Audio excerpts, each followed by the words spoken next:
UAS kita hutangnya 50 triliun. Kemudian aset dijual adalah judul-judul di banyak media, kemudian disusul rugi Garuda lebih dari 70 triliun yang akan dimerpatikan dan dipilotkan, bangkrut. Yang membeli aset-aset itu siapa? Siapa lagi kalau bukan asing? Kita ke infrastruktur dulu, yang mana BUMN karya-karya yang mengerjakannya semuanya merugi. Sungguh kita tidak anti dengan infrastruktur, yang kita anti adalah cara membangunnya yang berbasis hutang yang kita tentang. Sulit kalau pemerintah berbisnis dan membangun infrastruktur, teorinya memang memperlancar arus barang. Benar teorinya. Pertanyaannya, isi barangnya apa? Ngangkutnya pakai kendaraan apa? Bensinnya dari mana? Kalau barangnya impor, kendaraan pengangkutnya impor, BBM-nya impor, di mana manfaat ekonominya kalau begitu? Tetapi kalau membangunnya tanpa hutang, maka resiko perusahaan BUMN yaitu badan usaha milik pemerintah, arti sebenarnya tidak akan bangkrut. Namun kenyataannya bangkrut karena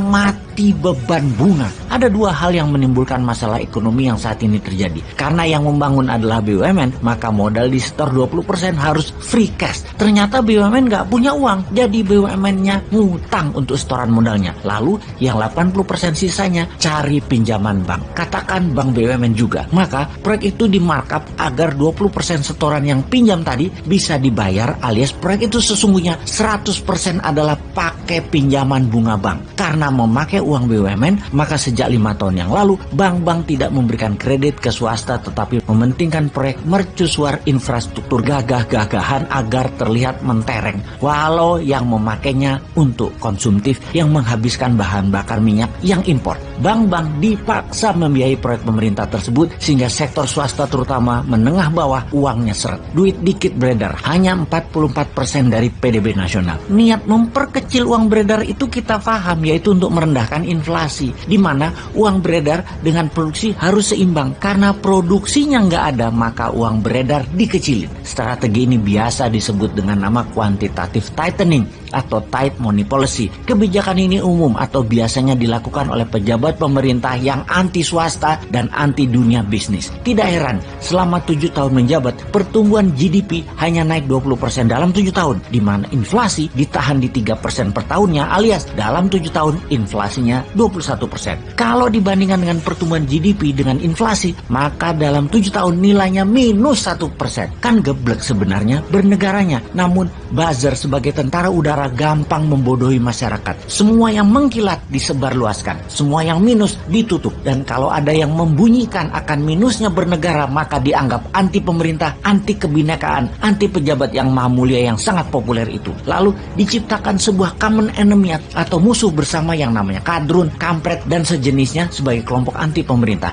Newman bahkan dimasukkan ke kelompok tersebut. Padahal terang-terangan Newman tidak pro oposisi, tidak pro incumbent, tapi pro kebenaran. Dan setiap kebenaran diungkap, kalau dianggap salah selalu dikasih solusinya. Sementara yang namanya oposisi saat ini semuanya kerjanya bengok-bengok kejelekan, namun tidak mengajarkan mana yang benar. Maka Newman juga hajar oposisi yang naif begitu. Kita simpulkan sekarang, mengapa ekonomi Indonesia dalam 7 tahun minus 1% sejatinya? Karena sang pejabat ingin mendapatkan prestasi dengan inflasi rendah, dengan menekan uang beredar. Sementara uang di bank dikuras bukan untuk UKM dan rakyat, tetapi membiayai proyek mercusuar infrastruktur pakai hutang. Karena proyek-proyek itu hutang, berbunga, dan tidak produktif, terbukti rugi semuanya. Maka ini membuktikan secara perhitungan ekonomi, caranya membangun infrastruktur pakai hutang adalah kegeblekan hakiki. Yang efek selanjutnya, ekonomi menjadi melambat, produksi UKM menurun, dan hanya menjadi trader barang-barang Tiongkok untuk hidup. Maka yang terjadi selanjutnya adalah aset dijual